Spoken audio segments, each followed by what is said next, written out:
E o assunto no Jornal da Manhã, segunda edição agora, é economia. Um ranking lançado em julho mostra que o Brasil está entre um dos países mais complexos de se fazer negócio. Um dos elementos centrais desse ranking é o sistema tributário de cada país. Sobre isso, a gente recebe Rodrigo Zambon, diretor-geral da Provedora de Serviços Empresariais TMF Brasil. Rodrigo, obrigada por aceitar conversar com a gente sobre esse assunto, né, que ele é tão complexo, mas que impacta bastante a nossa vida. Bom dia, Lívia. É prazer em participar. Bom, o Brasil é um dos países mais complexos para se fazer negócios. A gente aparece em segundo lugar, ficando atrás somente da Indonésia. Quais são os fatores que levam o Brasil a ocupar esse segundo lugar no ranking? Bem, se a gente fosse fazer uma simples analogia, imagine que o sistema tributário de um país é um novelo.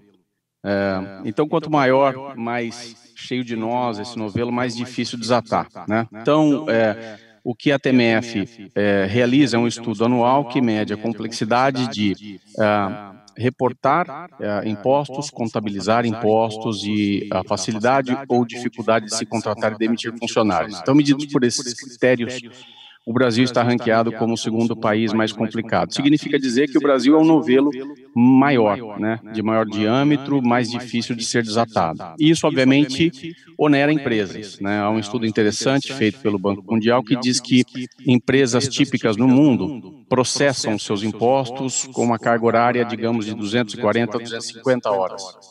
No Brasil, a carga horária requerida para processarmos impostos equivalentes está em torno de 1.500 horas. Então, isso onera a administração das empresas e também dificulta a entrada, acesso a novos players dentro do mercado, empresas que querem operar no mercado local. Como que a reforma tributária pode ajudar a tornar a economia brasileira menos complexa para investidores estrangeiros e aumentar também a competitividade do Brasil no cenário internacional? Perfeito. Aqui devemos olhar por duas óticas. A primeira ótica, muito relevante e talvez uma das principais, é da simplificação.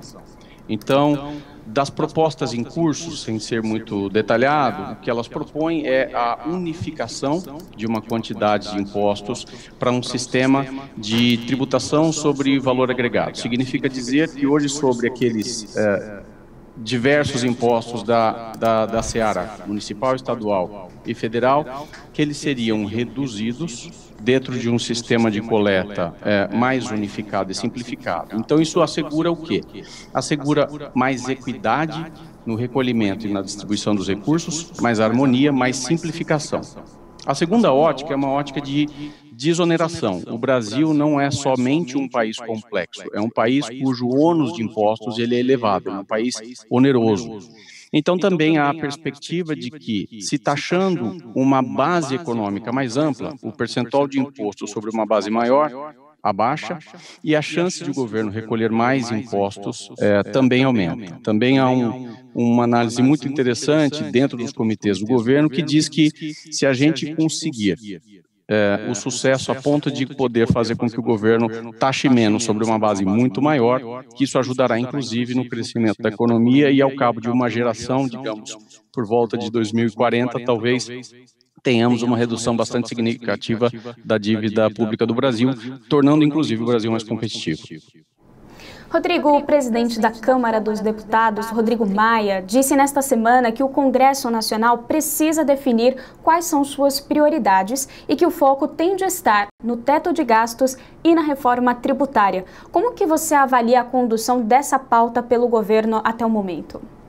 Bom, para uma pauta de liberação das alavancas que permitirão o Brasil competir no longo prazo faz total sentido. Eu acho que o desafio aqui, no cenário adiante, está em assegurar que os interesses de municípios, estados e União estejam harmonizados, né? O regime tributário brasileiro, por complexo, ele cria bolsões onde alguns grupos são mais beneficiados. Para um exemplo, grandes cidades se beneficiam de um grande volume de coleta de impostos sobre serviços, por exemplo, e num processo mais unificado há uma harmonização, uma distribuição mais equânime da carga tributária. Então, acho que a primeira etapa passa por assegurar um alinhamento entre estados em especial sobre o ICMS, e os municípios, em especial sobre os recolhimentos dos impostos sobre serviços. E aí, havendo essa harmonia, eu acho que há sim a chance da proposta passar. Como eu disse, um país com um regime fiscal mais simplificado, ele é muito mais acessível para um investidor estrangeiro.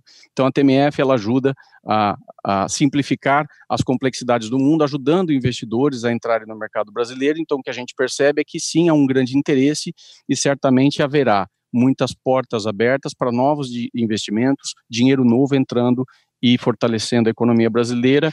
Então, acho que essa pauta proposta pelo Rodrigo Maia, essas prioridades para mim fazem sentido dentro de uma agenda desenvolvimentista. Rodrigo, eu gostaria de agradecer a participação no Jornal da Manhã, segunda edição, e até mais. Um prazer, Lívia. Muito obrigado.